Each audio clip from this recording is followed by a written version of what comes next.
Alrighty, we are back at it and back live. I didn't even put the starting screen on because I was too busy promoting the friggin' podcast on Twitter. It's fine. You just gotta look at my dumb face while I did that. So anyway, it doesn't matter. We're here. There's always something at the beginning of one of these deals.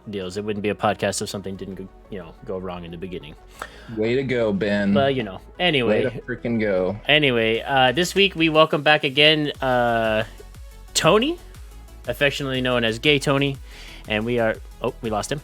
He'll be back momentarily, probably. There he is. And there he is. Not an accident. My bad. You're fine. Sorry. So we are super happy to have Tony back with us again. If you guys remember, he was on a few episodes ago. We had a lovely discussion with him, so I'm super excited to talk to him today again about what is happening. Happy Sunday. I hope everybody had a good day. I got back from the beach just a little bit while ago. You can't really tell because my light is doing a wonderful job of washing me out. But I definitely caught some sun today. But yeah. Are you just like humble bragging about your tan real quick? Is that that's how we're starting the podcast? It will set into a very nice tan later on. So yes, I am going to humble brag about that. Right. But yeah, so our two topics tonight are, I think we're just going to focus on the fact that the NYC Pride Parade Committee came out and said that they do not want the New York City Police Department within spitting distance of the... Tony's internet's trying to come through so hard right now. I know, it's really struggling. So we Is it really? What's wrong with it? I hear you guys. You were on robot. you were on robot mode for a minute there. Oh yeah, it's coming through great for me. Okay, now you're sorry. now. No, it's no, okay. you're good. It'll happen. Yeah. So we've got NYC. Must be Comcast facts. We got the NYC. Ouch! What the fuck? Pride Committee just saying, giving the giant middle finger to the New York City Police Department, and Israel and Palestine are going at it heavy. So I think that's what we're going to touch on tonight. So without further ado, let us get right into it. So I will start by saying, actually reading the statement, I guess, that the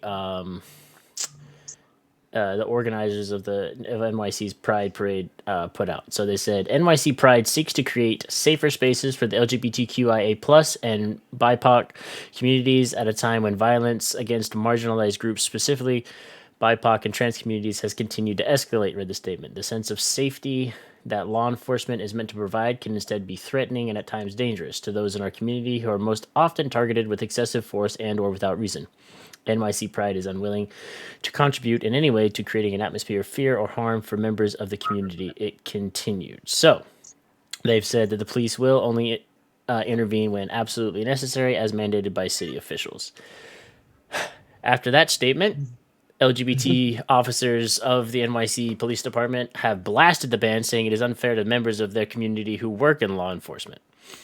They put out a rebuttal, and this comes from the Gay Officers Action League, that said basically they are disheartened by the announcement. Heritage of Pride has long been a valued part of our organization, and is abrupt about face in order to placate some activists in our community is shameful, the group wrote. The statement continued, we are doing the work that leads to progress.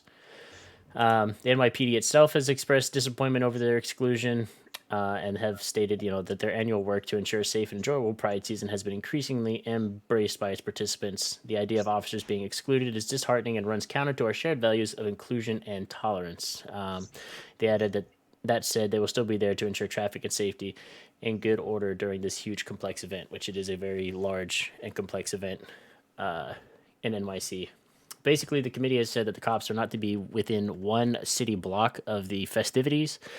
So my first reaction to that, and them being a block away, is that if something happens, now you have to wait even longer for police to respond. These dudes have got to truck stick it, and just book it from a block away. And a city block is not a small distance. And it's just it's just a bad look overall, honestly, for at least in my eyes, for NYC Pride to just say, no police force, presence at our celebration.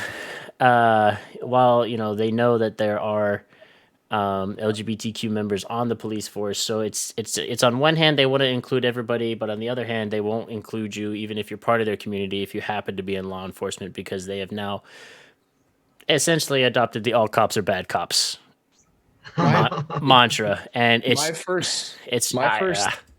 my first thought is, if I was planning to try to derail a pride event because I hated gay people, which obviously is a very poor judgment of character based on someone's sexual preference, but if I was looking to derail the function, this would be music to my ears, because now I know there's not going to be a police presence, and what's to stop me from like a Boston Marathon type situation, or like, God forbid, somebody driving a car into a crowd or something like that. Like you said, a block isn't a long way, but it's going to be enough time for more shit to go down between the time where shit starts popping off and by the time people with handguns get there. Yeah, and I think it's just another. I don't know, I think we probably talked about this last time Tony was on. It's just another thing that the community is shooting itself in the foot on. Yep. They want to be inclusive and everything with everybody and say, "Oh, we're an open and welcoming community." But then they're excluding people. And then they turn right around and exclude people. And it's like, from their own tribe as well. I know. It's just like, well, you can't be one or the other. Like, you're trying to have your cake and eat it too. And this is not, you can't do that. So there's officers on YouTube there's a gay officer who leads it's called Good, I believe. Mm-hmm. And he's basically saying, I am a police officer. There's so much change inside the system.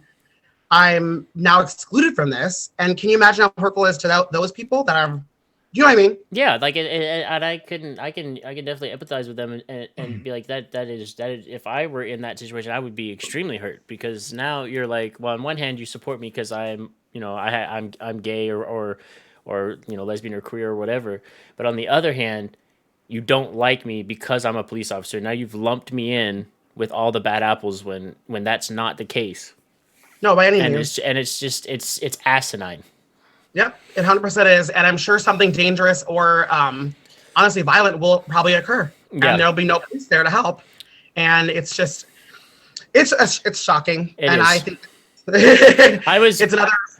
I was very shocked to hear that when I read that. I was like, wow, they really just went full send on that one, didn't they? They really just kind of fucked themselves. They said that they put the committees put extra money towards basically privatized security, but in my experience, privatized security are basically like rent-a-cop mall cops, and they're really not going to be able to do all that much. Well, they're not professionally trained. Yeah. They're not. And it's going to, and God forbid something happens, I have a feeling that they'll just make it worse, because they're not going to know how to respond in the appropriate manner. They won't. And then I think another issue, too, to talk about is we're banning these police officers from taking part in this, which is not the dialogue we want. No. So once again, we're jumping straight to the name that police officers are bad, and we're banning them for several years until 2025. Yeah, I saw that. I read the 2025. I was like, oh my God, are you dumb? That's a pretty bold statement to make. And that's a long time. 4 years? Yeah. To label this group of people awful or bad, or saying we're not going to have any involvement with them. And the same thing could be said about other people saying they don't want to be involved with maybe trans lives or whatever it may be. You're doing the exact same thing. I know. It's just I don't understand how they can look at that and say, yes, we did the right thing. While I'm sure even people outside of the police force are just like, what? They are. Some people are confused and don't understand why. You can look at all the comments under the YouTube videos from the news airings. Yeah. And I'm just sitting here with my mind blown. Like, I don't get it. Thankfully, that's the only one I've heard of so far, and I hope that like the rest of the parades that happen throughout the month of June, look at that, what New York did, and say, no, that's not the way to go about this, because now we're alienating and excluding a group of people that are part of our community and that we hopefully hold very dear. And don't want to exclude, and I hope that they look at that and go, that's the way not to do things. I'm starting to see a very vicious cycle, at least in the LGBTQ community, I guess also in the Black community, of separating ourselves and saying we are here, we're a victim, and then we don't like this group of people, police officers. And that seems like you're just reversing what people are saying to you, essentially. And I don't. It's almost getting. It's almost. You think a dialogue would be had about that? Yeah. It's almost getting to the point where it's to the point where it's just absurd in the idea of like creating a headline that we think people are going to click on, but then it actually becomes action. And then it's the same, inclusivity, but at the same time, divisiveness. So it's almost like they're trying as hard as they can to keep people mad at each other for as long as they can, in the idea of being politically correct. Yeah. Like it'd be like saying, okay, I had a bad teacher growing up, so at the next redheaded festival, all redheads are welcome except redheaded teachers, because I had a really bad experience with a redheaded teacher. Like you could a chef at a restaurant, like any type of occupation. I'm in sales, and sales guys have a really shitty reputation, but we're not all shitty salesmen. Like we're salespeople. But somehow we've gotten to this point, especially in the eyes of the social media jury, to where we just, once we have our mind made up that you're bad, and all of you are bad. Yeah. And that's not the way that it goes. And they did it, and they did it because I have a feeling that there was a loud, and I wouldn't say enough people, but a loud enough group that was like, no, if we allow cops here, then our attendance is going to suffer, and we don't want that. That's never happened. And that I was like, no, I was like, I'm pretty sure that no matter what, like New York City Pride is a huge thing. And people from all over the country come to New York City to participate in that Pride Festival, and I don't think they're really going to give too much of a fuck if cops are there. I personally, if it was me, and I was going to that, fucking even as a straight man to support my gay friends, I would be like, yo, the cops aren't going to be there? Are we sure we're still going to this? And every single year prior to this, they've been involved. And if you looked at the good officer that was talking from that organization, they've always been involved. Yeah. And I think that dialogue, something that was upsetting to him, was that by that group of people being involved, police officers, it kind of forged a relationship. I think it was led to better dialogue. Yeah, that's what I'm saying. That's the relationship that can bridge the gap and get dialogue started and continued. And now they've burnt that bridge for 4 years. Completely. That bridge is going to be burned, and now it's going to be so much harder for that dialogue to continue, and for the police officers to be like, hey, look, we're not all bad, we're here to support you and make sure you have a safe event, and listen to your concerns and do our best to abate your concerns about that. You're making it really fucking difficult for us to help you right now. Yep, absolutely. And I also was watching another video about it with the guy who organizes the New York City Pride. And he was saying that they're hopping on the bandwagon of the Black Lives Matter movement.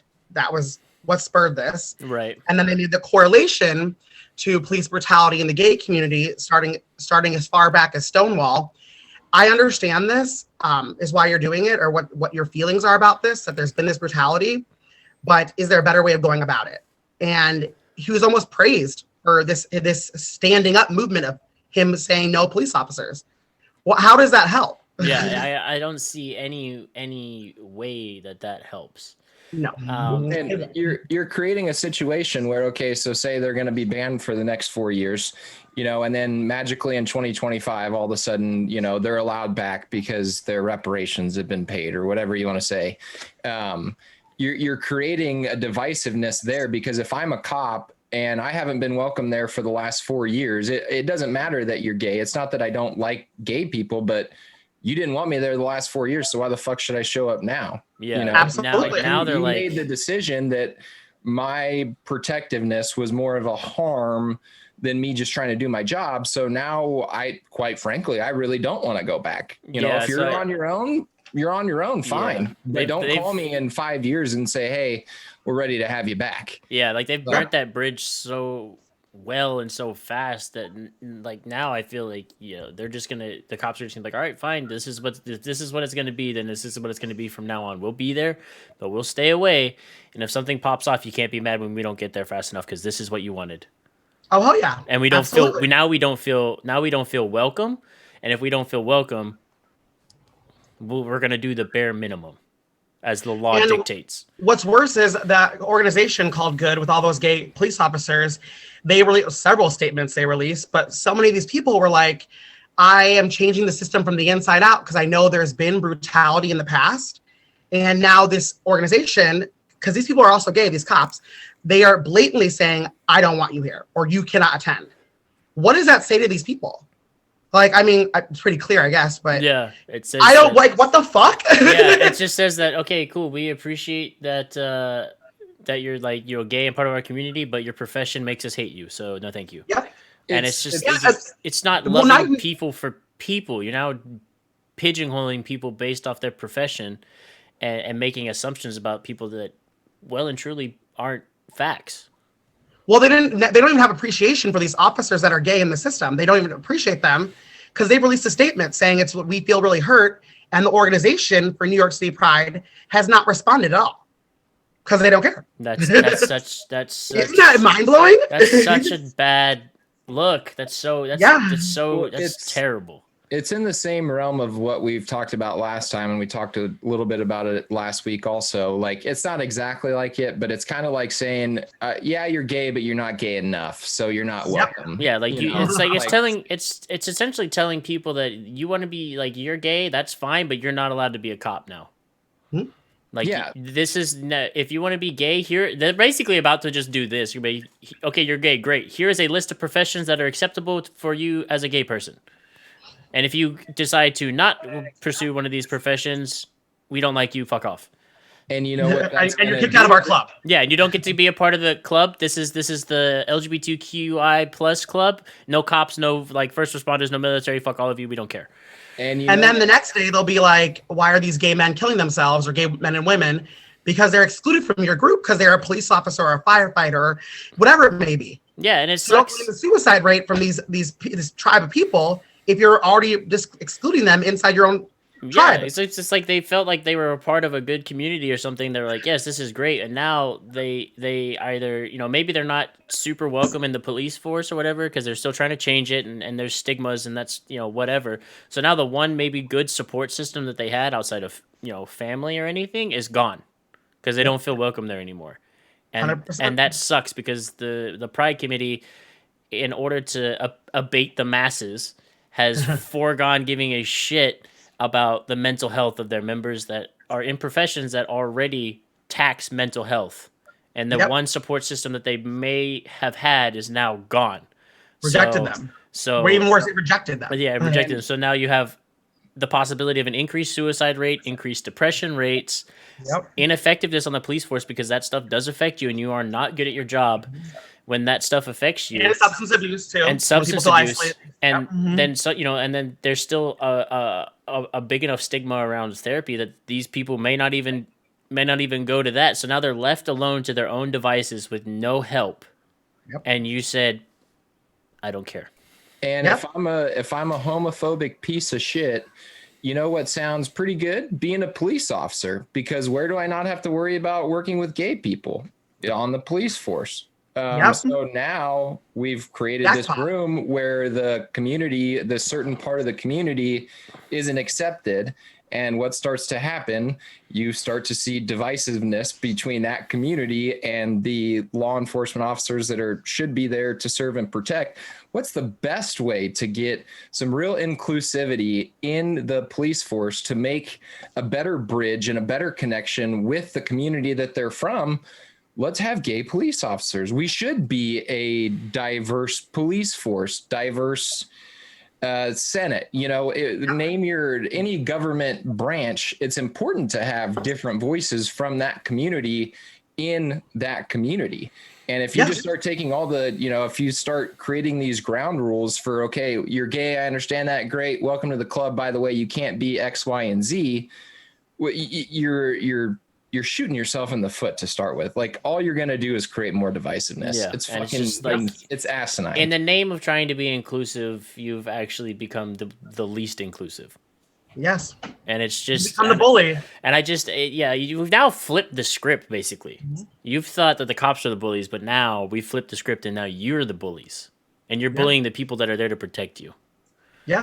No, they're not bullies, Ben. They're inclusive. Okay, they're just trying to create the safest place possible for all We're of us trying to to create operate this and not be segregated. Okay, I but mean- by the way, while we're doing that, we're gonna start segregating people. It's just like nobody is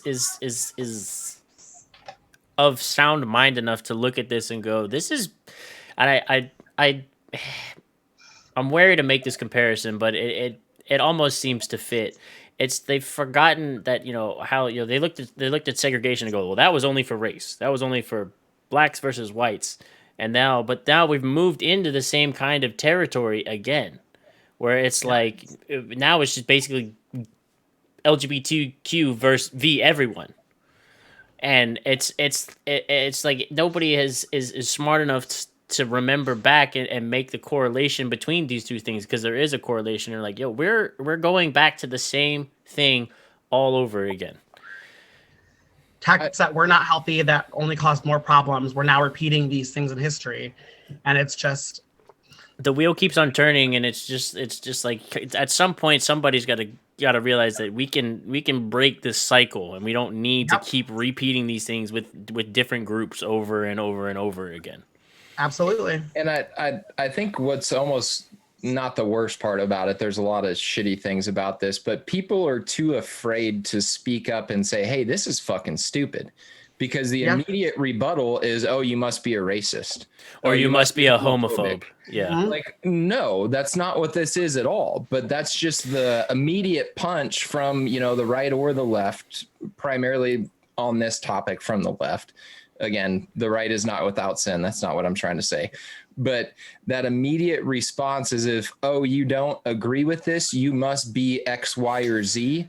And no, like, can't we just look at this from a common sense perspective? Wouldn't it be great if all of the police officers walking the beat on Pride were all from the LGBTQ plus community? Like, there's an easy solution. I'm sure you have enough officers on the force that are part of that community that you could be like, this is enough. This is enough people to handle this. Or have those police officers sign up, because my best friend, my brother, my sister, my cousin is married to a man, like whatever. Like, I want to participate in this because I have passion and compassion for these people in this community. What better way to unify police officers and people participating in the Pride March? Like, what better way than that? That'd be perfect. You would think that'd be there. See, but as I've said for a long time, dude, common sense is uncommon nowadays, and nobody thinks like that anymore. And it's just it's ridiculous, and it's just I hate that we are on the outside looking in, going, here's the solution to all of this. Why can't you see this? Keep in mind, this is the same state that had interpretive dancing in the streets in the middle of COVID to bring culture back to New York City. Like, Cuomo, that's what's going to do it, bro. That's it. That's what New York was missing. Fuck the fact that millions of people are losing their lives, or thousands of people are losing their lives to this disease. But dancing in the streets, brother, that's what's gonna fix it. I think another thing that I was listening to on the videos I watched about this were the fact that they were insinuating that they felt safer with police not there. And that's kind of a stigma I'm hearing is, well, if the police are not here, we feel safer as a black person or as a gay LGBTQ member. Okay, well, we got to get rid of that. Yeah. I'm safer or it's better when the police are not there. That's a safer situation than if they are there. We got to handle that too. No, for sure. Like, that's one of those things that a lot of police officers that I have heard about, and the ones that I know that I talk to are like, it's so hard nowadays being looked at as a threat rather than somebody that's there to help and protect. So, like, people are scared to approach us now. Like, kids in the street don't come up to us and say hi or anything anymore because their parents have told them to be scared of us. Like that's not what we're there for. We're not there to scare you or intimidate you. We're there to help and protect you. So it's really, for me, it's heartwarming to see videos like we talked about a couple weeks ago when that state trooper who happened to be black was actually active in his community and got a kid a pair of shoes and played basketball with these kids and everything like that, was actually interactive, and the community was like, this is great. Like that needs to like be more of a thing. You got to change, and this is going to be such an uphill battle. It's like we have to change the stigma that cops are bad people and are just going to arrest you or hurt you or whatever. Like that they're not there for that. They're there to help you and protect you. Well, do you know another thing that's kind of interesting about this too is a lot of the community outreach for, I can speak for Omaha at least, have all been canceled for police officers getting involved in the community and getting to know the residents in the community, which my initial thought from these activities was it was meant to forge a better relationship Right. with police and people in their communities of whatever color orientation. But due to this Black Lives Matter situation, they've actually canceled all these events. Yeah.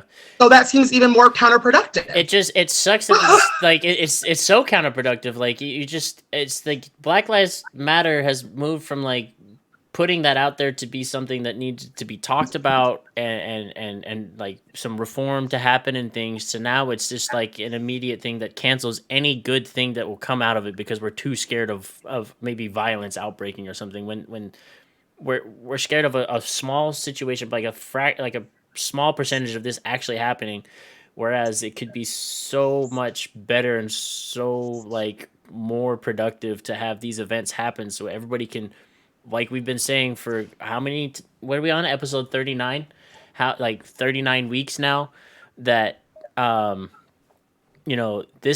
were the type of events that will help bridge the gap. We'll get conversations started and we'll get people to a place where they realize that they have more in common than they do differences, and we can all understand each other and move forward rather than, like we said earlier, there's people are too scared to stand up and say something, and that's where cancel culture just run rampant. Is everybody's so afraid of being canceled for stating something and questioning anything that happens. Yep. And it's like, no, that needs to stop. That needs to just stop and go away. And then we can start coming together as humanity's tribe as a whole, and get to a common ground and a common place where we all understand each other without screaming and yelling at each other because of one small difference. Absolutely. We're moving farther and farther away from being a unit together or a utopia, whatever. Yeah. We're moving farther. We're not going closer. No, and they think that we're moving to that point by doing the things that they're doing, and failing to realize that it's actually causing more divisiveness. I think people fall for bad actors, and I'm fully, I know this is kind of conspiratorial, but I am fully under the impression right now that big government's sole mission is to keep people as divided as possible. And the worst part is I think there are really people inside of this movement who don't want police officers there, who really do feel safer without the police officers there. I don't think they're making that up, but I think they're falling for some really poor narratives that are being spewed out there. That the goal is to divide people, be as divisive as possible. And when you fall for that narrative, this is the type of situation that we're in, where the goal, everybody wants to be moving closer as a unit, but what we're actually doing is moving farther away. And I don't think people are doing it on purpose. I don't think they're trying to move in opposite directions. But again, say it 39 weeks in a row now, if you don't do your own research and you don't actually form your own opinions on this shit, and you just listen to the bad actors on Fox News or CNN, this is what's happening. And it's going to keep happening until people wake the fuck up and realize, again, for the millionth time, we have a lot more in common than we do in difference. Yeah, my one little part of like maybe shining light in this is that maybe this is a circle. And we started here where we were together, and we've been pushed farther and farther and farther apart. So now we're getting to the opposite sides of the circle where we're farther apart. And God forbid, maybe something terrible happens that brings us all the way back around to where we're like, oh shit, we actually had more in common. my thing. I don't want to see this happen to where something drastic has to happen to push us all back together, but that's where we're going. That's where we're going, and that's where I see is we're on this circle where now we're getting ever closer to the farthest points away from each other on this circle to then maybe finally come back around. And I hate that is the way things are looking, and I just want us to go, instead of keep going this way, we kind of go, no, let's bring it back. But it's going to be such a battle for that. Luther, welcome. Good to see you again. He said that the news is big problems starting stereotypes. They're separating people instead of bringing people together. It's just true. They are. It's just a giant belching propaganda machine on both sides. And you would think, though, that they would work on any platform, any news platform would utilize making kind of a dialogue or a conversation, but it's always just one negative, I guess, story and nothing else added on to that. All those news articles, they do talk to the police officers in that gay unit, but they never kind of forge a dialogue between the president of the. Yeah. They just leave it there. They're like, oh, here's theirs and here's theirs, but they don't try and. What the fuck are you doing? Yeah, exactly. Jesus said, when was the last time we were ever together? And that's an unfortunate thing, and it's a valid question, Jesus. It's an unfortunate reality. Is like it's hard to think back to when society and humanity was ever like together. It's been centuries, millennia. I remember after 9/11, there was like this shining like week or so where I had never been more proud, and I was young. I was 10, 12, something like that. To where I had never been more proud to be an American, because I saw people rallying behind each other like never before. Yeah. There's that viral picture of, it was like a Chinese man and a white man like helping a black man out of the rubble. And it was like one of those times where it truly did not matter what the fuck you look like, where you came from.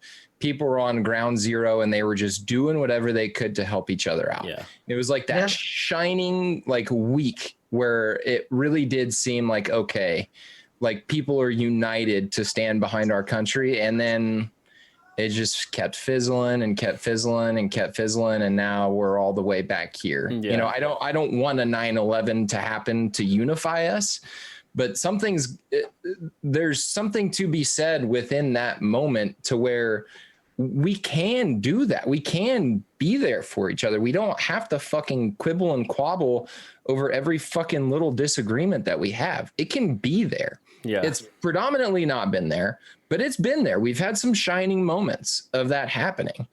And I just don't know how people walk around with this like fuel in their heart of like hatred, or not even hatred, just like trying to do what's right, but at the same time just kicking themselves in the ass and not realizing that what they're doing is only making people divide further. Yeah. It's frustrating. It's extremely fucking frustrating, dude. Yeah, Jesus is bringing up basically the devil's advocate point on that point you just made, Alex. He says, remember how anyone brown was being called a terrorist during all that? Like, there wasn't a week for them. Anyone that would look Middle Eastern.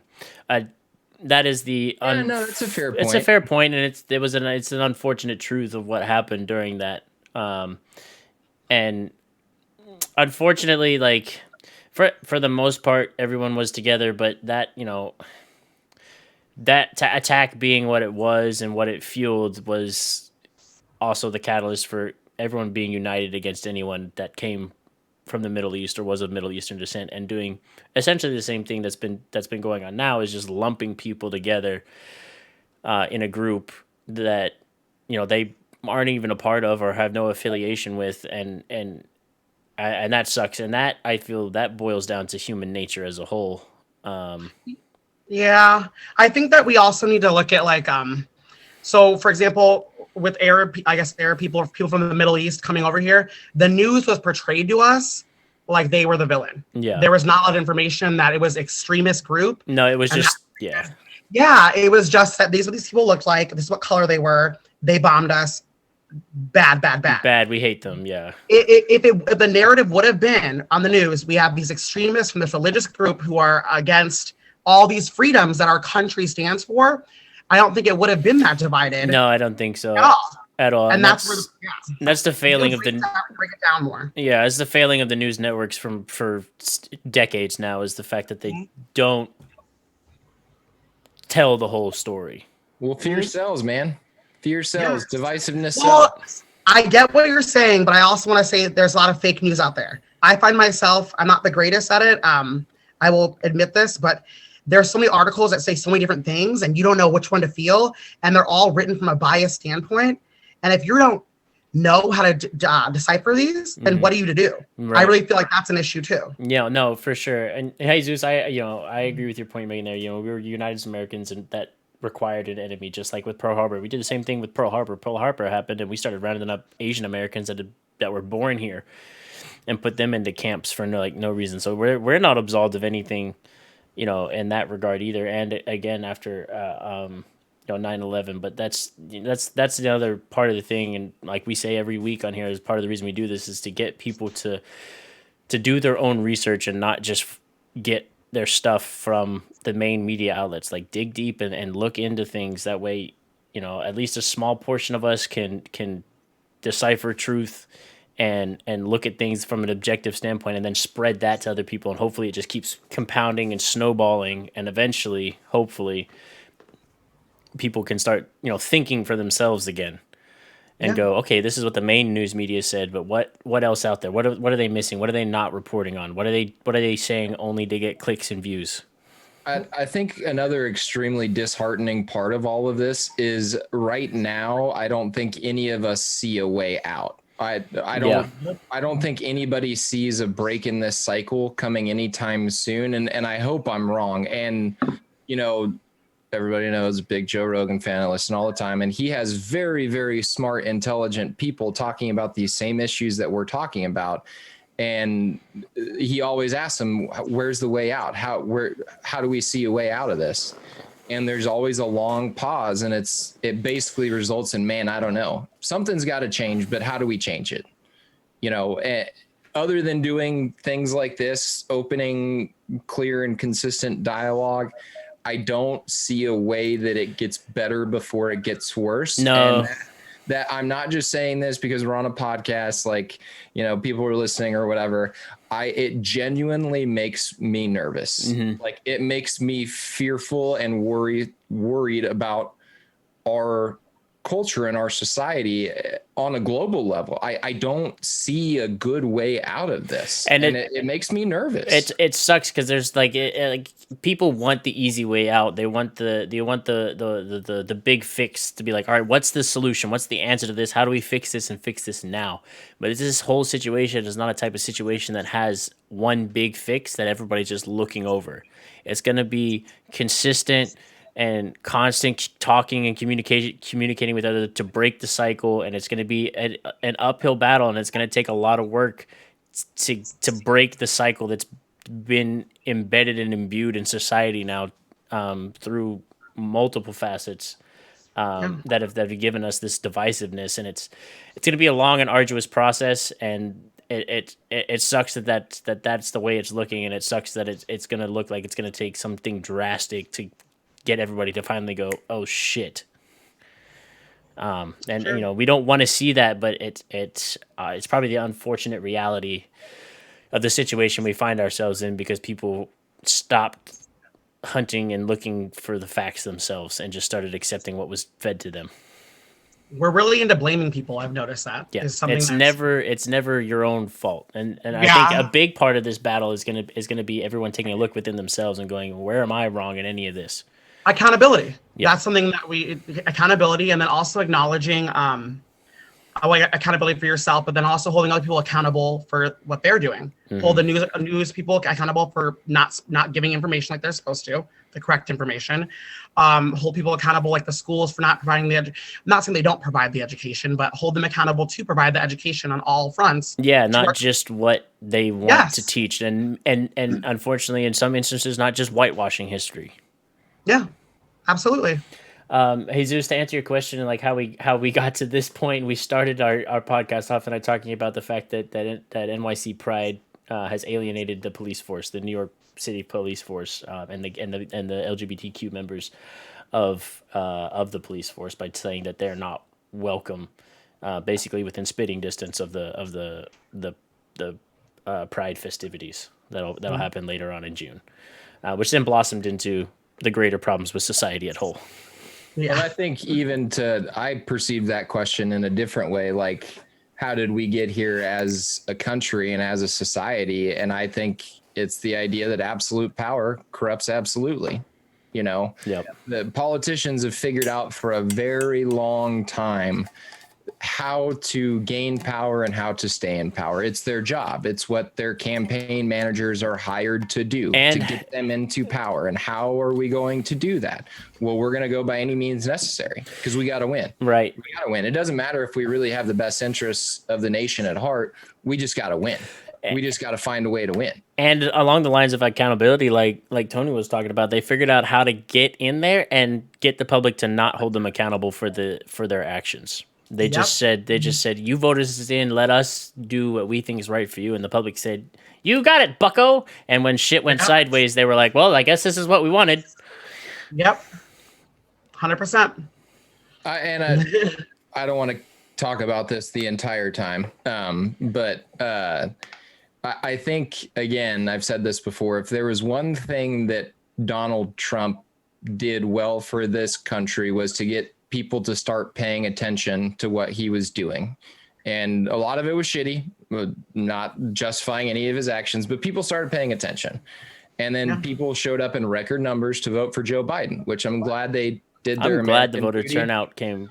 And I'm glad that Donald Trump did not get another 4 years, because now I think, especially our generation in particular, like the 20s, 30s, even going into like high school graduates are now paying attention to this shit where politics was just boring for a long time. And I don't understand it. I'm never going to understand it. So maybe I'll vote, maybe I won't. Yeah, I'll turn on the news a week before the election and decide who I want to vote for.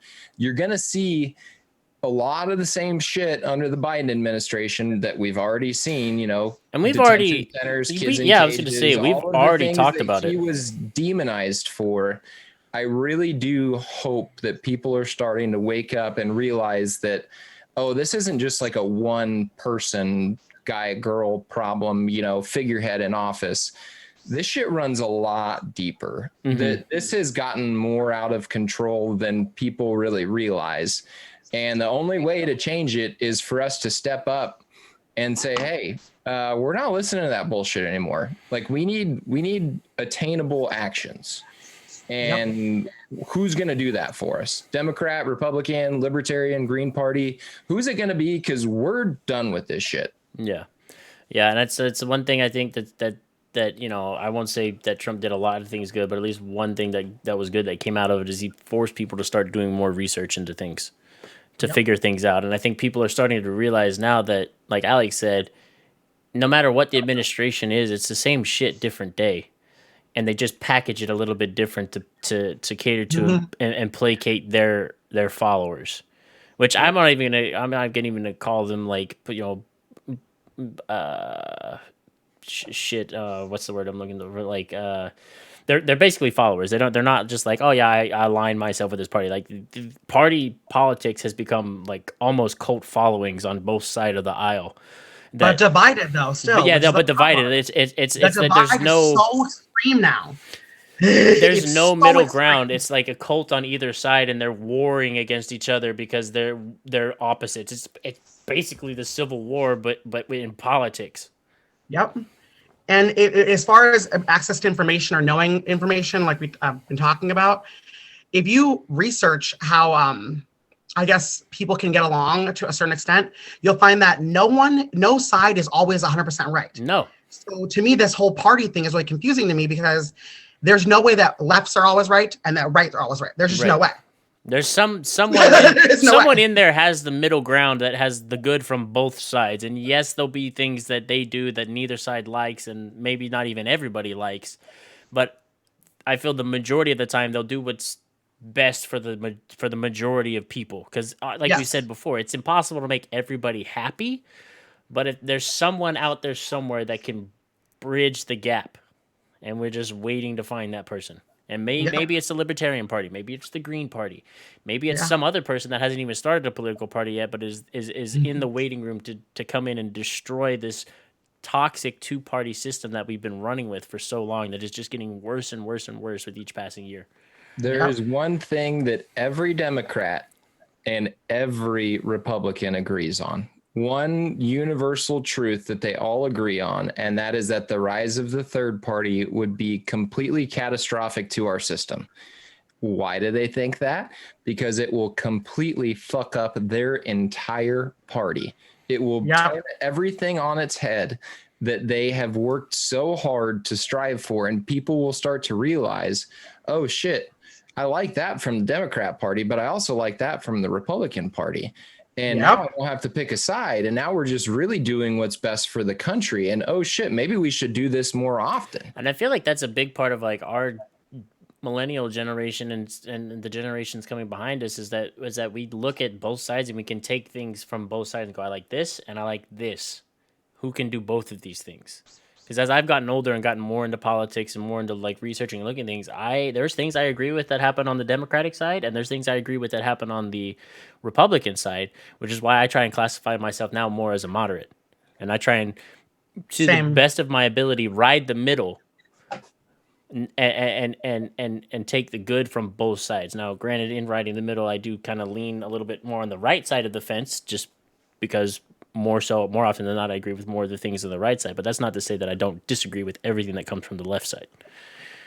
Well, and by the way, these days, calling yourself the right-leaning centrist I just saw a tweet on it the other day saying a right-leaning centrist is really like saying you're a racist Republican. I'm like, what? No. Where in the fuck did you get that from? Because I feel the majority of us that are like that, whether we're a right-leaning centrist or a left-leaning centrist, are 0% racist.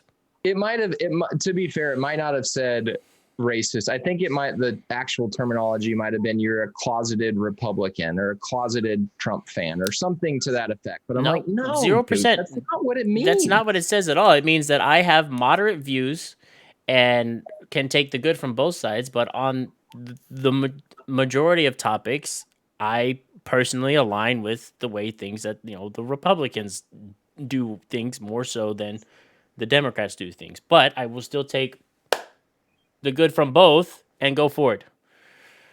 I like to make it a nice sandwich, okay? And everybody wants to eat that sandwich that's good for the country. It's the same thing like pro-life. I'm pro-life, but I also think that if you're talking to a woman who's in her third trimester and you're saying, hey, if you have this baby, there's a high chance that you or the baby isn't going to make it out alive. Do I want to be the person saying, nope, sorry, God gave you that baby, you got to have that baby?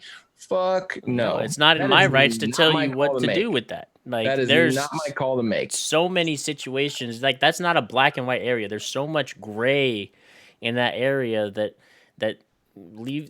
is up to that individual's choice on what she wants to do. And a big arguments on that are if the person was raped, if it was like sexual abuse from a family member, there's health reasons, like there's so much that goes into that. But granted that I'm with Alex, I'm pro-life, but there's things that happen that like that's your choice. Like pro-life, but do what the fuck you want. It's your body. I can't sit here and tell you what to do. That's where you're not allowed to say. And I'm not gonna hate you if you happen to have to abort that baby for whatever reason. That's your choice. I'm going to be like, definitely a pro-life conversation. I find this very interesting about both of you guys. I do. That's where if you lead a conversation with like, pick your tribe, Republican or Democrat, and I say, well, I'm pro-life. Well, you can't say that. It's her body, her choice. And I'd say, well, no, I agree. I'm pro-life and her body, her choice. Well, what the fuck does that mean? Because now I have Democrats and Republicans. Well, it means exactly what the fuck I said it means. Like, what I think it means. It's not my choice to make. Do I think that small babies should be aborted at a young age just because it's inconvenient? No, I don't really believe with that. But again, it goes back to the circumstances which that person is in. Do I also think that a woman, again, same scenario, third trimester, baby and mother might not live. Do I think it's a sin for that woman to decide to not move forward with her pregnancy? No, that is her. She needs to do what's right for her and for the baby and for her husband, boyfriend, whoever it is. There's a lot of parties involved. There's a lot of mental health involved. There's a lot of issues involved, and you can't just leave it out to some black and white law that's like no, yes, like 100%. Who and then who is the government or people to try and tell people what to do with their bodies? Like number one. Like, agreed. Get the fuck out. Like, this is like, no, you have no business in people's personal lives like that. Yeah. You're here to make laws and make sure the infrastructure doesn't fucking fall apart. That's it. And you're not doing a very good job. No, and you're doing a real shitty job at both of those things. And the laws you make aren't supposed to encroach on people's personal liberties. Like, make laws that make the country run well. Make sure the roads don't fucking fall apart and wreck my car. And while we're at it, this is going to be wildly off topic, but we're in that season. Get H&R Block, TurboTax, and whatever the fuck else out of the lobbying sphere and tell the goddamn IRS to tell me exactly how much money I owe every year. That's the only fucking reason the IRS doesn't tell you how much you owe is because fucking preach. Tax companies consistently lobby to keep that process confusing as fuck, so the common man just goes, fuck it, you do it, so they can make money. Bullshit. Anyway, that's a topic for another time. Jesus said, don't you love that Greg Abbott wants to sign a bill that allows any Texan to sue someone who has an abortion at the 6-week mark? Dude, fuck that. That's fucking ridiculous. Stupid. Greg Abbott is kind of a fucking idiot. And again, it comes from I have one reason for this bill to go into place, but we're going to say fuck all the negative consequences that will come from this bill. But I can pass it because now this headline is going to read, basically Greg Abbott sides with pro-life, and all the pro-lifers in Texas are going to be like, see, there's Greg Abbott sticking up for our babies.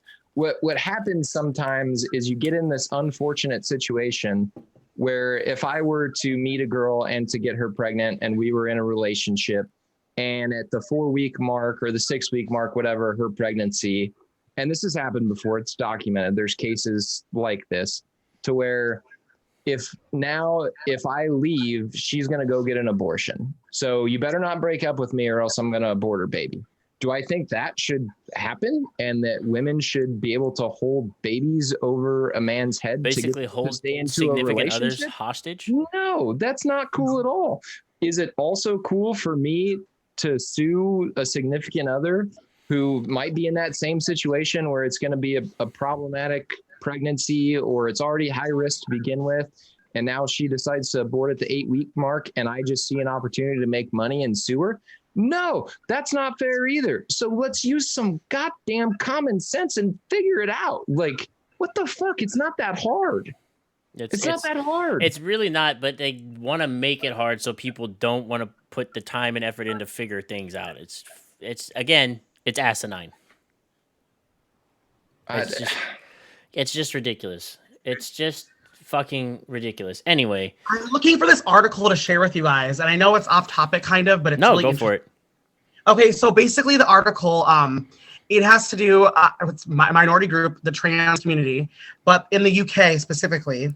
But this, I guess, senator essentially lady, she basically is fighting for the right to say that cisgendered women, like biologically born women, it's okay for them to feel indifferent or to feel that they are different than a transgendered woman and that they have a right to have that space too. Sorry.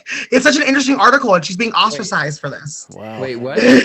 Yeah, run that. Yeah, run that one. So basically, this woman, this like, she's a politician essentially. Yeah, she's in parliament basically.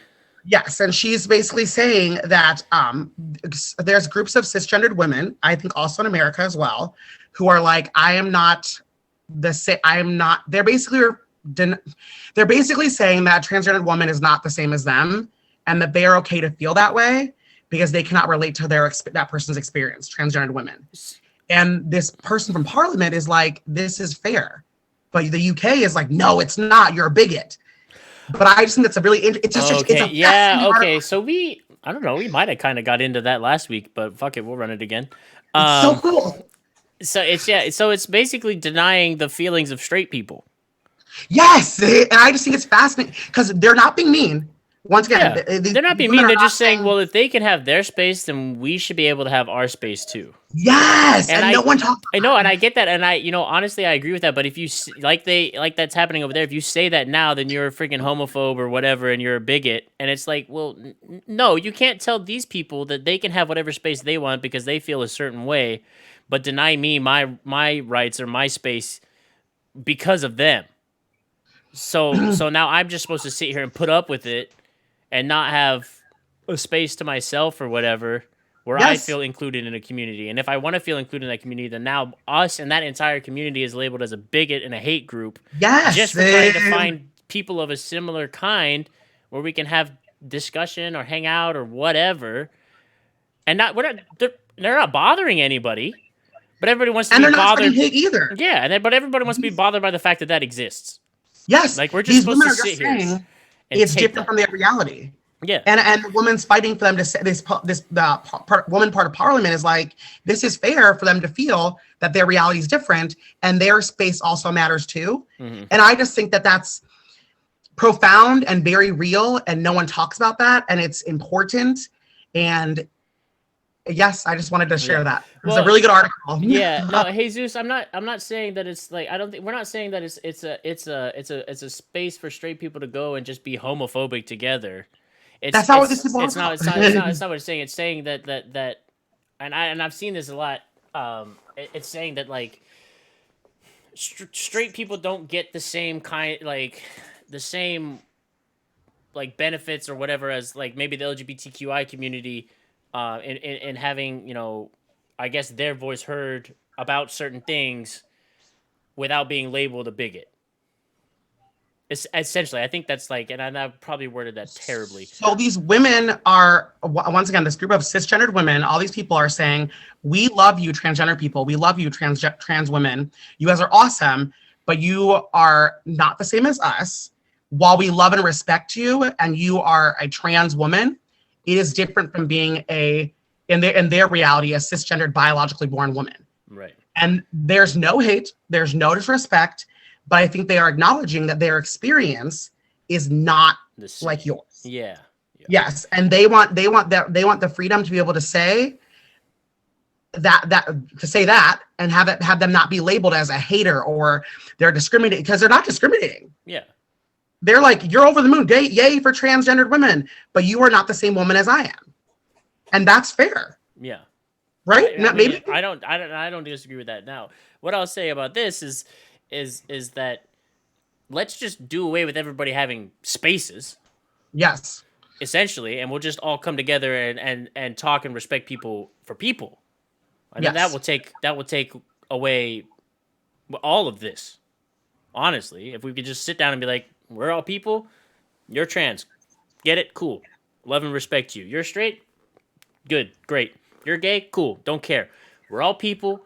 We're all just going to sit here and talk and commune, and it's going to be super great. But that, to a degree, is like living in a fantasy world where, like, nobody hates anybody for being different, which is nigh on impossible to get to. Yes. But if we could at least get something like that started, then this will help negate a lot of the divisiveness that happens from everybody wanting their own like space, basically. Well, I think that's the problem is it has to be a two-way street, right? Yeah. But we want to let one way down the street work, but then if you want to go back down the other way down the street, that's not cool because it's not a hip or I've been realizing that I've been using the term woke a lot on this podcast. But I mean, that's basically like a couple ones, and I'm really trying hard to not use that term because I don't just want to like overgeneralize it, but I'm going to use it here. If it's not a woke movement, you can't move back down the other side of the street. So if we're going to give one group of people, any group of people, this space, that is completely fine. But we have to realize that is creating the opportunity for all groups of people to have that same space. Now, if and even in theory, I fucking hate the KKK. I don't love anything that they stand for. I think they're all horrible, bigoted pieces of shit. But the beauty of freedom in America is if that's the shitty viewpoint you want to have, they have their space. That is your right. Like, I don't want to go to that meeting, and I don't want to be associated with anybody that comes even close to that meeting. But they do. Again, I'm not justifying their hatred, because I think it's horribly justifying the freedom of the country to have our yeah. And I think well, let me take a pause here. I think space is probably not the best word to use here. I would say maybe voice is a better word rather than space, because safe spaces come to have this like negative connotation around it, or just like something like, oh, that's their safe space where they can go and do whatever the fuck they want over there, and then with no repercussions, basically. So I think space is not the best term to use here, but like voice is like a better term. So you look at it in that light. You don't want to silence one group's voice just because another group feels uncomfortable, basically, with how these people feel, and just start negating people's feelings about certain things because one other group feels uncomfortable about it. Which then goes back to the whole thing where I was like, why don't we just fucking do away with all of that, and we can all just sit down and talk to people? And yes, things are going to be uncomfortable, but if you can work through that uncomfortableness and get through it, then we'll maybe we'll get to a point where progress can be made. And I think even in this specific topic, it's going back to the original point of creating the voice or the group or whatever you want to say away for females born as females versus transgender females, whatever the case may be. It's not even an uncomfortability. It's just recognizing that people are different and they come from different backgrounds, and I might identify with somebody from a specific background differently than I would from someone that I just don't understand. Not that I don't understand them, but we just have different life stories. You can't relate to them. Yeah. So, yeah. I think if we put more focus on finding ways to relate, that would also decrease problems we have with like, I guess, separation or in classism and stuff like that. Segregating people. Yeah, absolutely. I met this guy, not to get too off topic, I'm so sorry, but he's a social worker last night, and he got offered a job to help teenage African Americans in Omaha, and like help them have better lives and not just focus on writing rap songs and getting into college and do whatnot.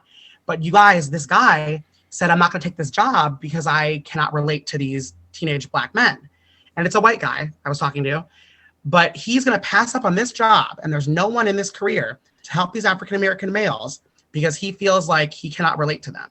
Well, that's where he's just missed out on a great opportunity to get to a point where he can sit down for the beginning of this project he's going to work on and get to a point where he can understand and relate to them and see where they're coming from, and then come, work together with them to create something that helps them.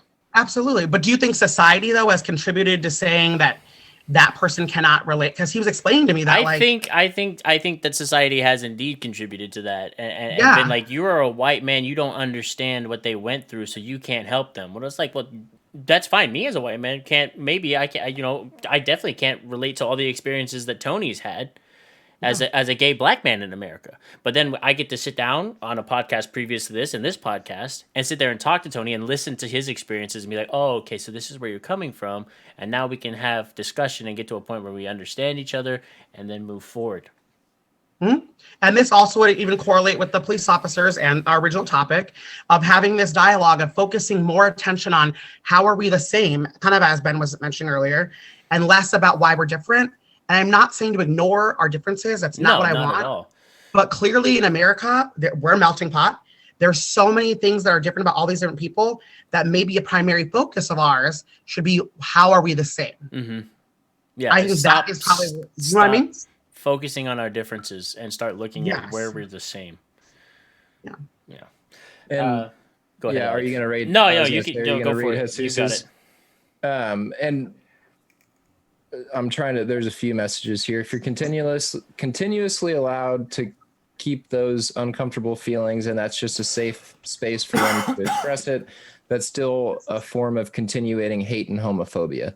And I think if it is a space, a group, whatever you want to call it, that is perpetuating hate and homophobia, then I think that conversation is much different. Although they are allowed to have their feelings, I think the education around what that group stands for is what's going to separate the growing numbers of that group versus a dwindling number of that group. Because I believe, correct me if I'm wrong, if any of you guys know, numbers of members of the KKK has continually dwindled over the years, and like you almost don't even really hear about that organization anymore, which is fantastic. Yeah. Westboro Baptist Church is another great example. A church that I work in Topeka, Kansas. I've driven past their church. There's a sign, excuse my language, this is not my words, thoughts, intentions. Right on the front, there's a sign that says God hates fags. They protest soldiers' funerals because they think that it's the plot of the gay man in America that has caused the demise of America, whatever. Unfortunately, under our Constitution, and this is what keeps us free to believe and think what we want, that is their right. Their numbers are dwindling. From what I understand, it's basically like it's a family. It's literally just a family. And it sounds like there's a lot of inbreeding going on. 100%, because nobody wants sounds anything to do with them, so they're stuck with themselves. But I think most of America looks at Westboro Baptist Church and realizes, yeah, they're fuckheads. Like whatever they're doing, I don't want to align with. So that's where like the education piece comes in, right? And if we're just creating two different groups, whatever. Tony wants to create the gay black male group that meets on Friday nights, and I'm not invited. That's completely fine, because I understand why they would want to have that space. And if I would want to have, I wouldn't do this, but if I'd want to have the Ginger Beard Club, that meets on Friday nights also, sorry, only ginger beers allowed, because whatever. But again, I'm not forming my group to say, fuck the gay black males, and Tony's not joining his group to say fuck ginger beards. That's where you start to get in like no, this isn't a really inclusive idea. It's like if I wanted to join a book club, I know this is completely like a way less hot topic, but if I wanted to join a book club, I don't like reading. I have no fucking place to be in a book club because I don't read books. I don't like reading. I don't have a play. I really don't. I audiobooks I don't either. or anything or nothing. I fucking hate reading. But I don't have a place in a book club, right? Because I don't fucking read. So it's the same type of situation to where you can't just say this group of people has a right to identify with each other, but this group of people doesn't, because that's when you get into divisiveness situations, and it's not inclusive for everyone. Right. And that's the idea, is for everybody to have their niche, their people, their community. And ideally, after Tony meets with his gay black males and I meet with my ginger beards, we all go have a beer and we all sit and talk shit and, whatever. And then have dinner together. There was also thousands of opportunities and possibilities for those two groups to come together and do things together and say, Exactly. this is our group of people that we identify. We want to go and hang out with them because we're of like mind, but also we can go hang out with these people and do things together because they're not sitting there like disparaging us. And now we can perhaps like maybe like Alex said, the ginger beards are supportive of their gay friends that are in Tony's group, and they all want to go and hold a rally together. Like that's cool, and that's the type of shit that you want to see. I support this. I just think that we need to we need to get away from focusing on maybe why people are not included in things, because it's in the name, like a gay black group. Yeah. So instead of focusing on like, oh, I'm not part of this group, I'm so sad, like how Tony and this group are so horrible. Maybe just focus more on respecting, like, hey, they have this space. I'm going to go find my space, or not space, whatever you want to call it. Yeah. Or my tribe of people. And then we can come together later on. Mm-hmm. And we have the focus has to be on that, controlling the narrative. Yeah. And having it not be. Yeah. 100%. What do you mean, Jesus, that it's not the same thing? I think what Jesus's initial, and I'm not trying to speak for you, Jesus, you type away and we'll read all your comments. I think what the initial thought was this was creating a group of more like homophobic or homophobia, like more of a fear of transgender people versus just having a a group to identify with. It's not creating a group to say, fuck that group, we don't like transgender people. It's a group that's being created to say, hey, your life experience is different than my life experience. And you can have your transgender group and we'll go to the Pride rally with you and we'll stand by you. And we want to fight for your equal rights. But we also want to have our group as well. And we'll work side by side with you, but we're not transphobic because we identify with a different life view. Yeah. I like your questions, Jesus, by the way. And I want you to know that when I found this article, it's important to me because I think that it's the best part about America is that people see things differently. And as long as there's not hate or, I guess, rejection involved, I think that that's something we should, I guess, cultivate. Mm-hmm. Is that this group of women, they feel this way, and maybe try to see why they feel that way, because they don't hate any of these transgender. They feel no ill will at all. They actually like them a lot, but they're just saying that they have a different reality. And I think that's okay. Yeah. They have nothing but love to give to the transgender community. You know what I mean? Jesus, if you want to call in, I don't think it's going to derail this at all. You are more than welcome to let me know.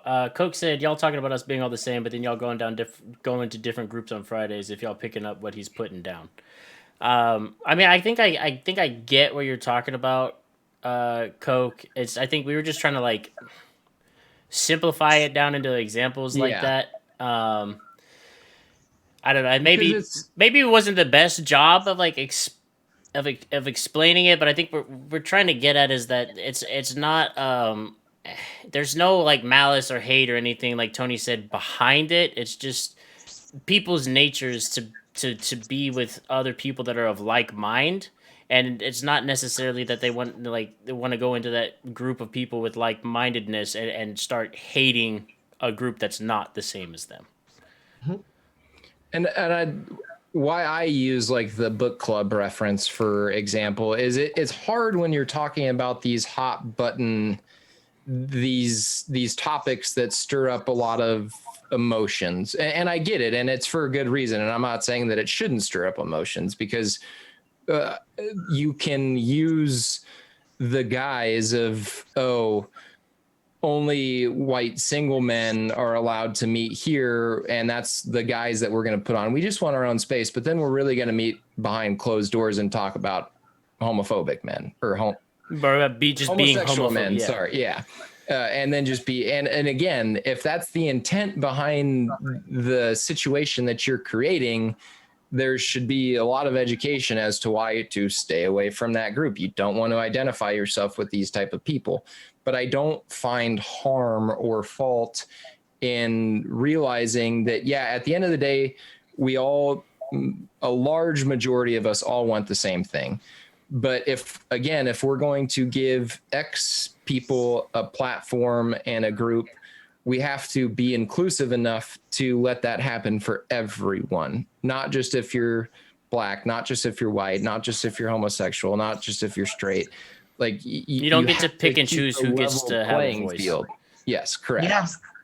Yes, I completely agree with both of you guys. So yeah, I think that's kind of what we were getting at in a very long-winded and roundabout way and trying to simplify it down. And for the record, I don't really give a shit who comes to my house on Friday night to drink beers. I'm not creating the Ginger Beard Club. So if you guys want to meet on Friday nights, come on. Yeah, I don't give a shit. Come as you are. I don't give a fuck.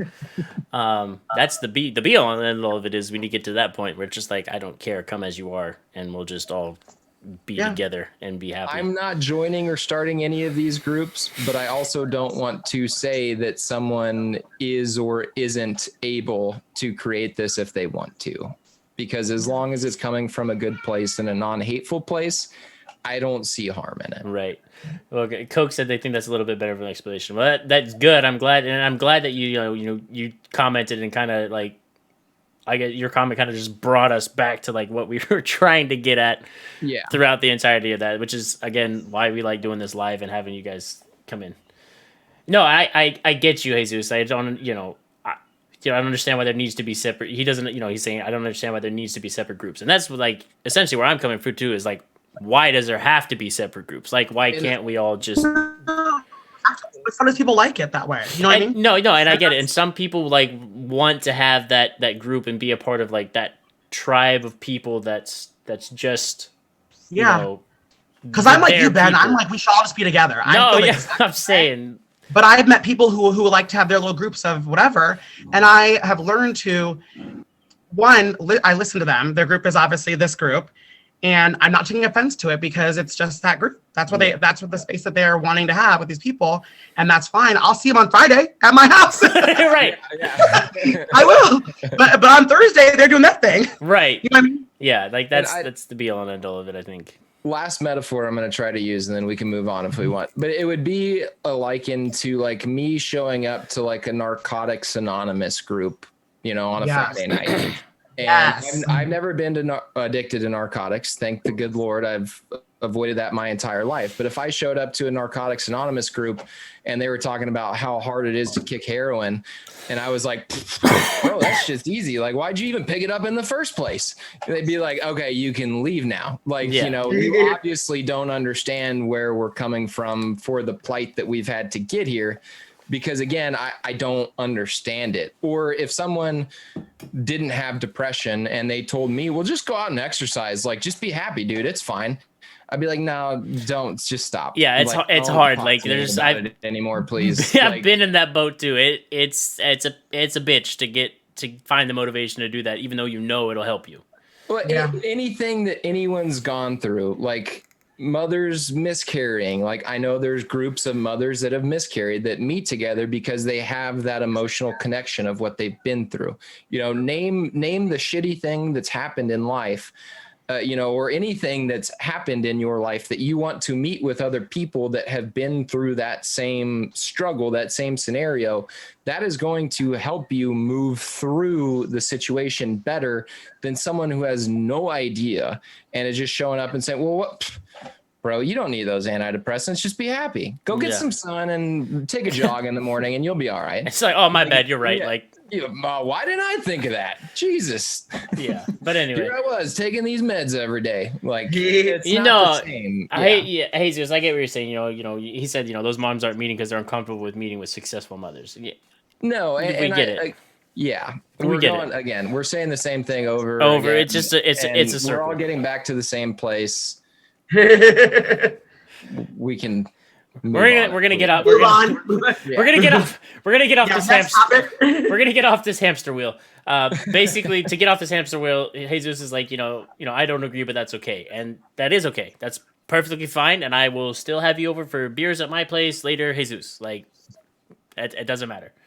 Let me know when you're coming to Omaha. I got a guest bedroom. Exactly. So anyway. The other topic we wanted to talk about tonight is the fact that Israel and Palestine's conflict is heating up again and heating up in a very big way. So I don't know how long-winded I want to get about this. I'm sure you guys have some sort of basis as to why this has been going on for as long as it's been going on. And it's a very complicated and convoluted situation with... I feel no easy solution. Educate me, because I don't know about this. Okay, so basically, Israel and Palestine's conflict goes way back to biblical times. All right, so Israel and the Jews stem from Abraham actually listening. This is all Bible references. So if you don't subscribe to this, I'm sorry, but you're going to get a theological education real fast. Israel and the Jews stem from Abraham finally shutting up and listening to God and waiting and having a son with his wife, Sarah. And that's that lineage. What happened before that was they were very Abraham and Sarah were getting mad impatient about having a kid. So Sarah was just like, hey, here's my handmaiden. Have a kid with her, and we'll do it that way. And that's where basically the Palestinians come from, right? So it's basically a giant fucking family feud. Where like these where these half brothers have been and their generations have been warring with each other for millennia. Shit. Many a century. Many a century. That's happened. So now, before Israel wasn't a country, and please God, history education that I so dearly love, don't fail me now. Israel wasn't really a country before like the 1950s, like the end of World War II. That wasn't a country right there.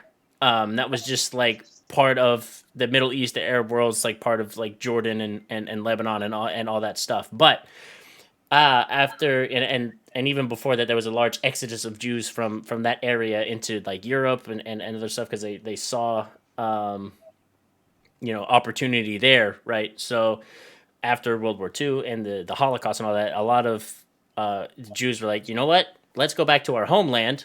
So they started migrating down there, but they wanted their own place. Basically, they didn't want to try and like intermingle and mix in with the established Palestinians and other Middle Eastern cultures that were there. So the United Nations and NATO got together and said, pulled out their Sharpies on the world map and said, skirt, skirt, skirt, skirt, skirt, skirt.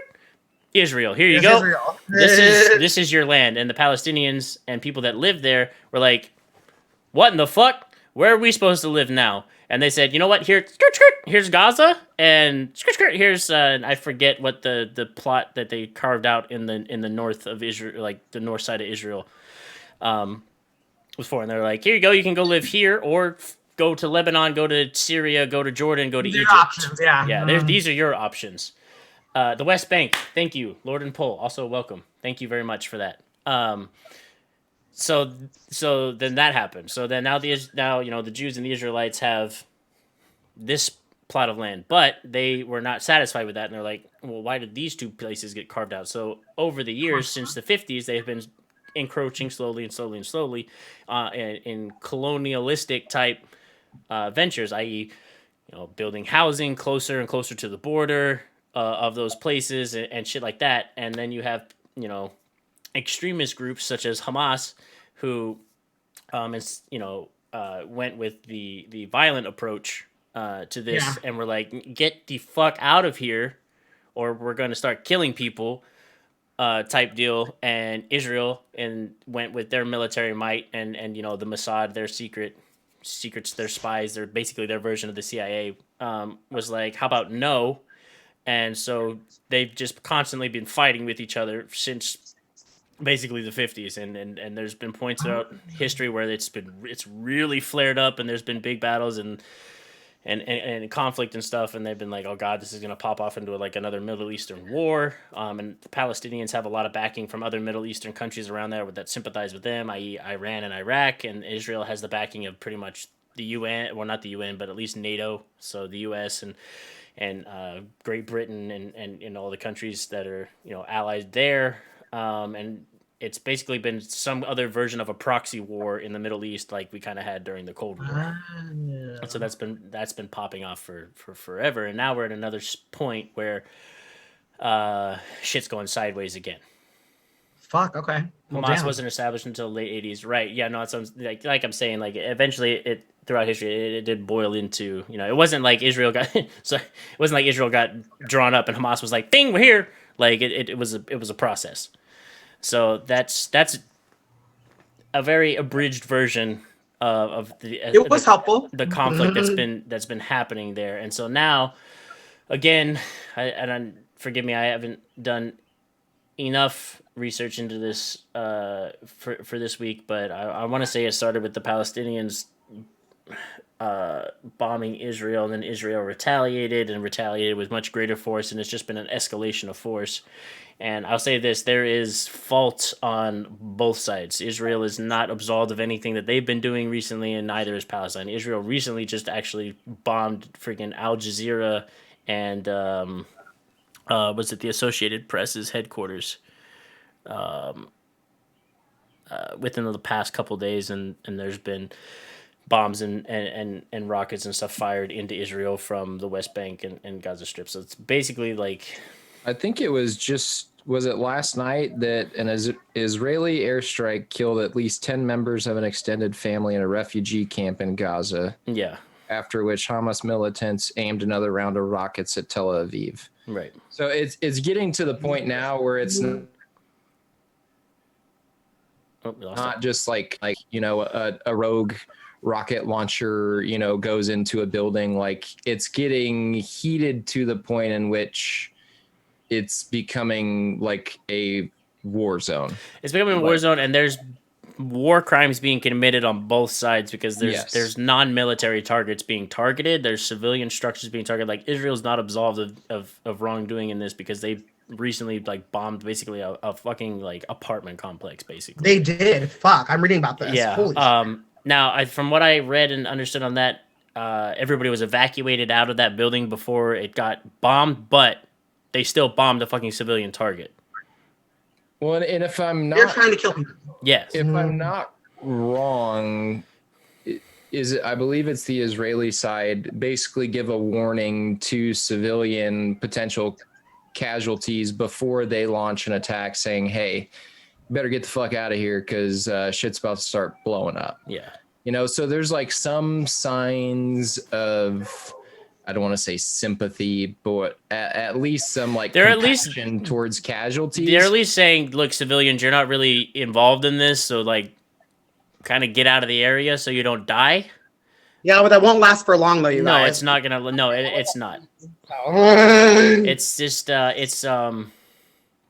there's no like there's honestly there's no easy fix to this because there's not going to be any one side that's happy with anything that happens like with this at all. And I went through like a political science class on this because in college because I thought it was super interesting, and going through that, even so, still trying to like in hypothetical situations and stuff, trying to work out a solution is nigh on impossible because neither side is going to be happy. Like we played the games where some of the class were Palestinian and some of the class were Israeli, and you had to try and sit there and talk to the other side, knowing given the research by our professor, like these are the things that you're on and that you want to see happen, and there's other stuff, and there is no easy solution to this, like at all. But like I said, it's a really big like family feud. Honestly, it's been going on for centuries and millennia. It's tough, and in all honesty, I think the one of the best courses of actions would be for the people that are allied or backing either side to just draw back and not be involved and just let them fucking figure it out for themselves. Well, that's what I was gonna say. Is where do you think the U.S.'s role should come into play with this?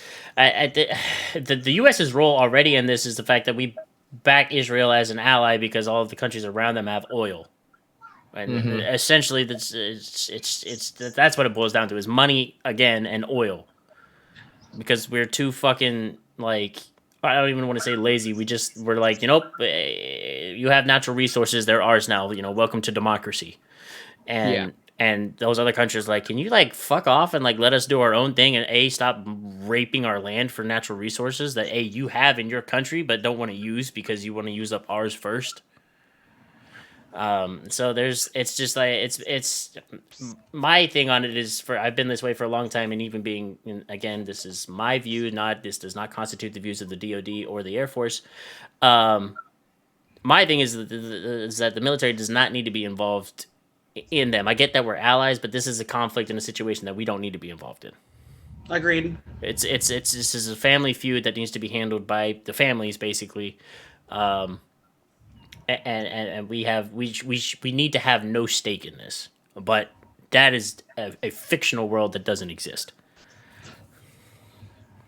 But it's been going on for so long, man. I don't like, where's the end in sight? Yeah, you want to get. You want the end in sight? Because we'll go down the biblical track again. The end in sight is the fucking apocalypse and the end times. If you read any, know any Bible stuff at all about the book of Revelation, like that peace doesn't come until, the Antichrist comes and gets everybody to sit down and they have, these 7 years of faux pas peace, and then all the fucking shit hits the fan. After that, like that is like, if you want to go down that way, is that what's supposed to happen? that according to the Bible and the Book of Revelation, that is the 7 end years of times. peace, and then it just goes to shit. Yeah, because then Jesus comes back and lands and and touches down on basically the dome of the rock, the hill that is built on, and then a fucking battle kicks off between Jesus and the forces aligned with him and the Antichrist, and to be It all. sounds like a movie. Oh, there's been multiple movies made about it. Yeah. Look at Yeah, you want a movie series? Left Behind. There you go. The Bible sounds like a TK Tolkien, wherever you fucking book or whatever. Yeah. Well, where do you think they got the inspiration for their movies? Narnia and Lord of the Rings both came from that. So that is if you want that is one avenue to where peace happens, but at the end of it gets fucking sideways again. So like if you want to go down the religious and theological route, if you want to look at anything else, it's a long and complicated solution to try and get both sides to a point where they're okay with what happened. Miniature side note, please invite me to a religion podcast. We're trying to have one with. I would love to be involved in that. Alex's preacher friend. Yeah, I've got a good pastor buddy who he started a church in Austin, and it's very new age, if you will. It's almost what you would be like. Wait a minute, they think that in a church, like everybody's welcome, and like basically as long as you're good to people, like you go to heaven. Okay, I'm kind of on board with that. He's a really good guy. He's really theological also, in the sense of like using a lot of verses that have been used in the past to ostracize, like say the homosexual community, or like, whatever the case may be, and really taking a look at those verses and what Jesus said. If you believe in the fact that Jesus walked the earth, that basically the greatest of my commandments to you are to love your brother as yourself. Like it's very new age, and that would be a really fun one for you to come on also. And if that happens, please invite me. I'm kind of blunt though. I have a friend who is Muslim, and he said he's expressed interest in coming onto a podcast about that as well. And I was very supportive of him coming on, because myself, I don't know much about the Islamic faith and the Quran or anything about that and the teachings of that. So I would be super interested to have him come on as well, and maybe see what correlations, what similarities are there, and then and go from that. So I would be interested in that too. I watched a video about how a lot of religions actually are very similar. They really are, because they stem from the majority of them stem from one basic point, and then they just went from there. So biblical studies that's a lot about society too. Biblical studies major right here, and I can tell you that a lot of them have a lot of very foundational beliefs that are very, very, very similar, and it all boils down to being good, treating others as you would want to be treated. Greatest of the commandments again is love, spreading compassion towards humanity, versus finding verses from the Old Testament as to why gay people shouldn't be allowed in church, which is completely stupid and historic. I've gone on rants about that for multiple times. So that's where we're trying to work on that. Hopefully we'll have one soon, Jesus. It's interesting. We did have one religion type podcast right in the beginning with one of my friends, and we talked, about Christianity for the majority of that podcast. But I would honestly love to have another podcast about religion, given the fact that Alex did biblical studies. I was a preacher's kid for a long time, and have done my own research and done classes on that kind of stuff as well. So it'd be a very interesting topic. I agree. I definitely want to be a part of that. I have lots of questions, and I'm not a very religious person, just so you know, but I'm very curious. Yeah. Yeah. And I think, that's just to go off on a little tangent here. I know plenty of, LGBTQI plus people that are not religious, based solely on the fact that they have felt ostracized from religion. And that is the main fact that they aren't religious. And I think it's good to have a discussion with someone who is of that like new age type thing that says, you know what, no, it's okay, and like you're not gonna ostracize you because of that, and here is contextual proof and evidence of why we don't need to ostracize you. And to answer Jesus's question, what would the religious podcast be about? It would literally be to answer questions or open dialogue Doesn't matter if you're Buddhist, atheist, Christian, whatever walk of life you come from. It would be to just answer questions, and it would be it would be less of a podcast of us sitting here talking to you and then reading your comments, and more of us sitting here and actually like actively more so looking at your questions you had, posing them, and getting answers and having discussion that way.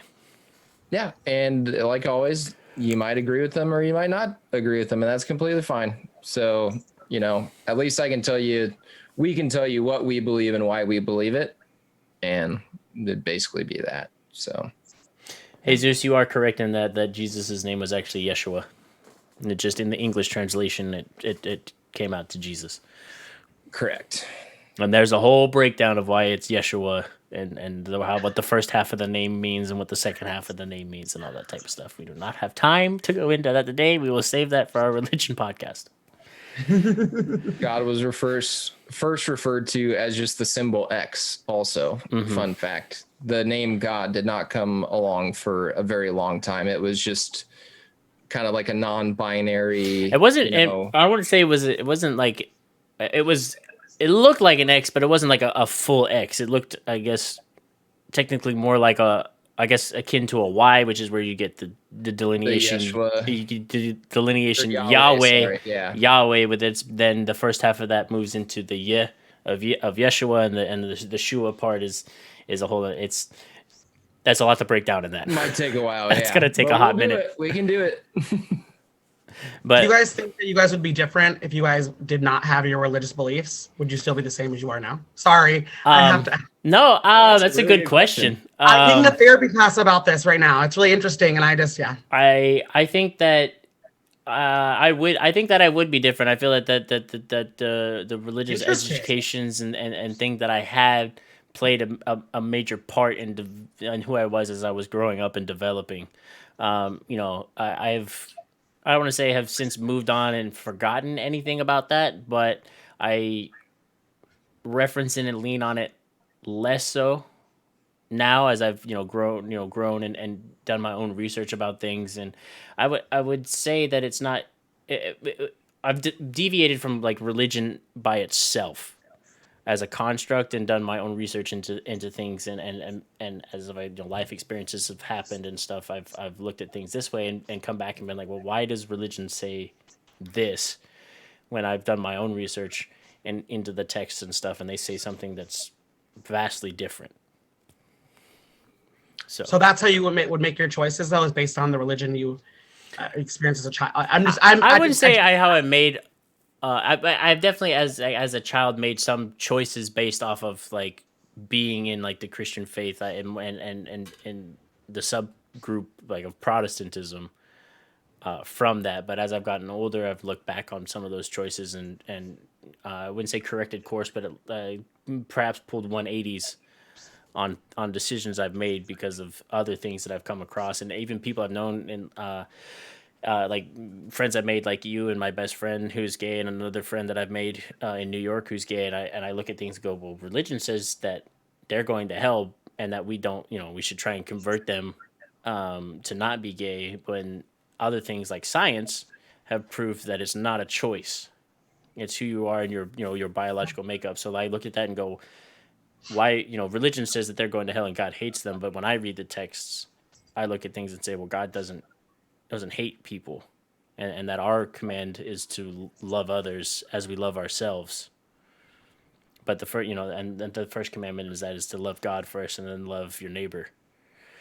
So, I look at that and go, well, why would an all-knowing, all-loving, omniscient, omnipresent God hate one group of people that he made, basically? Yeah. And just damn them for an eternity. Based on, and then when you try and bring science into that fact that that they are the way they are because that's the way they are, so then you try and look at those correlations and go, religion fucked up because man got involved, exactly, and twisted things. Whereas if you read it as straight by itself, you come across things that you're like, well, that doesn't seem to line up with what what religion says and what I feel. So I think religion. Sorry, you go. No, I was just going to say, I think my childhood would have been different my family wasn't like super religious. Like they were like believe in God, love God, you know, like parents brought me bringing up like you love everybody, you do your best to help anybody you can. And then when I got into high school, I kind of got heavily into the Church of Christ and started seeing some different factions of the Church of Christ and kind of how it's more political than it is really like praising the word of God, if you will. And then my family moved to Omaha and we were going through some really tough times. And then that's when I completely turned my back on the whole thing and was like, look, man, this guy is not as advertised. Like if he loved me if he loved me as much as everybody says he does, and he wants, you know, my life to be as beautiful as he says he's done, like I was almost like, I wasn't the judgy Christian in high school, but I was definitely like the, like, oh, if you're a drinker, you know, you're a sinner, and thank you, love you.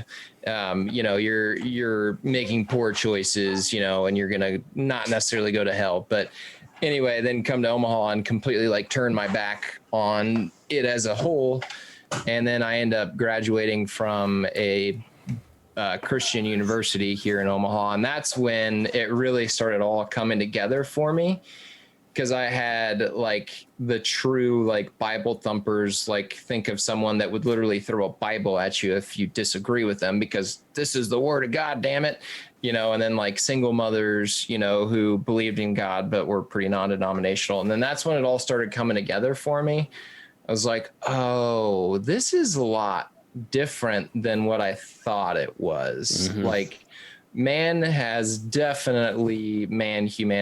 whatever you want to call it, has definitely taken this and twisted it around a lot to either basically get people to go to their specific church so that they could tithe to that specific church. You know, like when I started finding out denominations literally were branched off because they disagreed with whether the cross should go on the left side of the stage or the right side of the stage, I was like, wait a minute, you guys are missing a lot here. Like, remember Jesus, like what he said and like how we should be unified. Like this is, and then I just started creating my own, not my own, but what I thought made sense in like a non-denominational sense. So it's 1,000% helped me become who I am now, to where like the old bracelets, like WWJD, like what would Jesus do? You know, whatever. Like that shit got so twisted. They put it on shirts and it became like this whole thing. But it really, I have read a lot of the four Gospels, first 4 books of the New Testament, and really try to get an idea of who I thought Jesus was and what he wanted us to accomplish while we were here. And I think that narrative is much different than what you would find in a lot of classic denominational churches. 100%. So do you both think that if you were, say you were raised by your parents or whatever, and they taught you like, hey, be a good person, work hard, all these like, it seems morals, I guess you guys have, or values, and they left God out of it completely, do you guys think that would have been helpful, or do you guys think that would have been, did you need it to be this other being that was I don't think I needed it because none taken. I don't think I like that there needed to be the overarching thing of there's higher power, because eventually that's basically what it boiled down to, is what my parents taught us growing up, is exactly what you just said. The kicker was that we were also somewhat religious at the time, and that was just like, you know, do this and be a good person, but it kind of stemmed from here first. Big Brother's watching. Yeah, essentially. But what turned me, and that was like that's what a lot of churches do. God damn it, we're getting into this deep. I'm sorry, I can't help it. It's fine. It's fine. Part of my therapy class. It's so interesting. But it's basically just like, you know. What turned me off to religion was that I found out a lot of religious people in those classic denominations were huge fucking hypocrites. Yeah. Day in and day out. They'll live like the devil Monday to Saturday night and come in and act all pious it's on a Sunday, and I'm just like, you guys are 5 Hail Marys and you're good to go. yeah, you guys are fake. You guys are fake as fuck, and I'm not about it. And one thing, I did an entire term paper on it, and this was one that like the old, Bible thumpers they didn't necessarily disagree with me, but it's kind of like, oh, that's not the way. There's a verse that in the Bible, it says we're supposed to live in reverence to God. And the term reverence often you can use it in either way, to where you're fearful, like you're like peeking around the corner, like, is God around the corner? Is he going to throw a rock at me? Like that's not the reverence. Like you're not supposed to live in fear of God. It's more of like an awe and in beauty of what he's created, how we all work in like this cohesive culture and environment.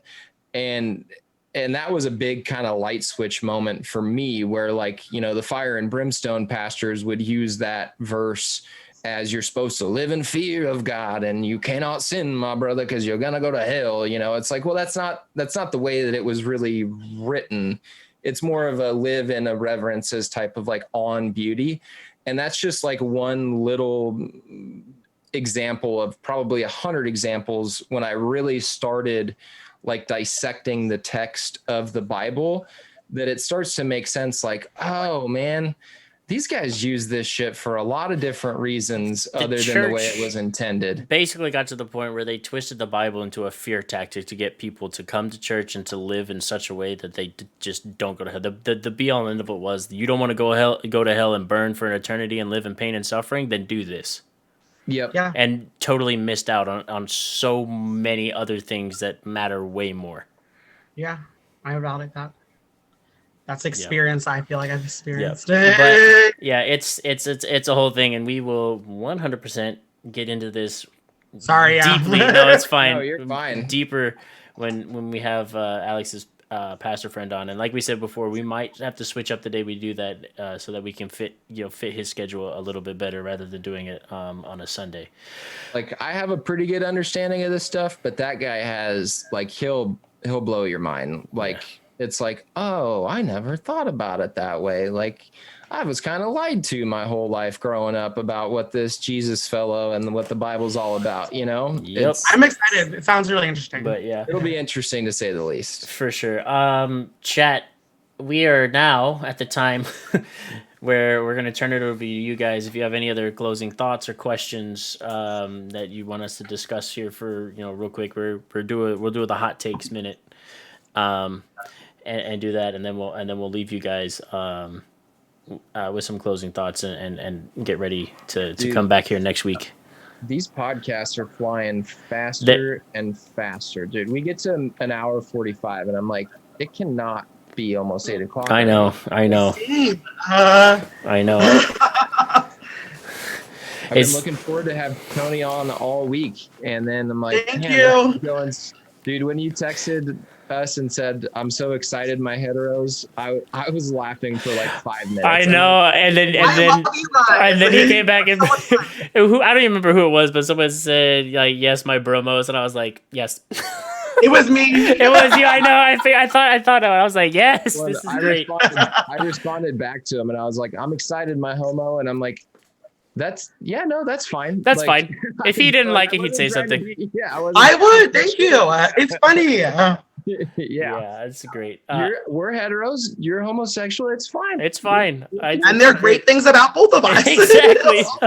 Exactly. All three of us. Yes.